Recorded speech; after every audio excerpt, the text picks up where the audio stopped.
নমস্কার, কেমন আছেন সবাই? আমাকে ভুলে গেছেন? না, ভুললে চলবে না একদম।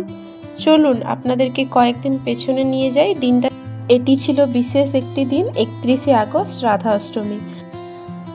ওই দিন ভোর থেকেই মনটা একেবারে পুজোর আবহে ভরে গিয়েছিল। রাধারানীকে ভোগ দেওয়ার জন্য আমি যা যা পেরেছি, রাধারানীর যেগুলো প্রিয় সেই সব খাবার তৈরি করেছিলাম। যেহেতু আমার বাড়িতে আগে থেকেই গণপতি বাপ্পা বিরাজমান ছিলেন, তাই জন্য ওনার পছন্দের কিছু খাবারও আমি ওই দিন ভোগের মধ্যে রাখার চেষ্টা করেছিলাম।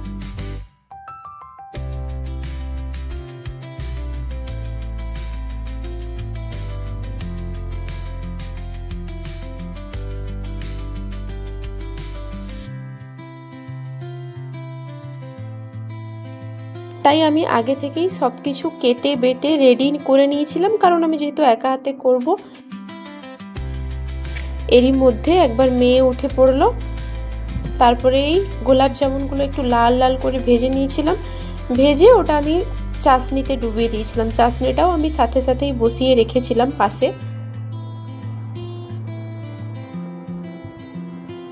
তো কড়াইতে বাকি যে তেলটা ছিল, ওই তেলটার মধ্যেই আমি লুচিগুলো ভেজে সব রেডি করে নিচ্ছি। এই বিশেষ বিজ্ঞপ্তিটা আমার বরের জন্য। দেখো, আমি শুধু রেগে গেলে মুখ ফোলাই না, লুচিও কত সুন্দর ফুলিয়েছি দেখো। তো এখানে আমি আমার গণপতি বাপ্পার সব থেকে প্রিয় যে মোদকটা বানাতে বসেছিলাম। মোদকটা পুর পিঠের মতোই সিমিলার জিনিস। তো অনেকে এটা হাত দিয়েও খুব সুন্দর শেপ দিয়ে তৈরি করতে পারে। তো যেহেতু আমি হাত দিয়ে অতটাও গুণবতী নই, হাত দিয়ে একটা পারফেক্ট শেপ নিয়ে আসতে পারছিলাম না। তো আমার আগে থেকেই একটা মোল্ড নিয়ে আসা ছিল, আমি ওই মোল্ডটা দিয়ে ওটা ভালো করে একটা শেপ দিয়েছিলাম। ওই দিন কিছু না, হাত দিয়ে একটা গোলাকার মতো বানিয়ে হালকা করে চেপে দিয়েছিলাম। তো সুন্দর একটা মোদকের শেপ হয়ে গেছিল।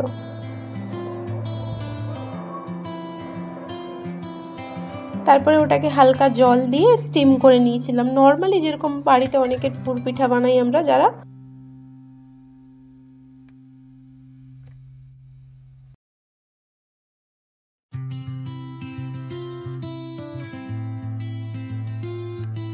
ওই দিন আমি ভোগের জন্য আরও অনেক কিছু বানিয়েছিলাম, কিন্তু তাড়াতাড়ির জন্য আমি আর ওইগুলো ঠিকমতো ক্লিপ নিতে পারিনি। তো পুজোটা আমি আগে করে নিয়েছিলাম, তারপরে কর্তা মশাই আরতিটা কমপ্লিট করলো।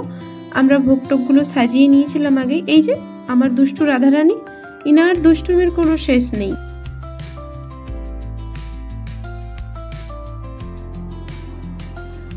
এই মুখটা ইগনোর করবেন প্লিজ প্লিজ, এই মুখটা ইগনোর করবেন।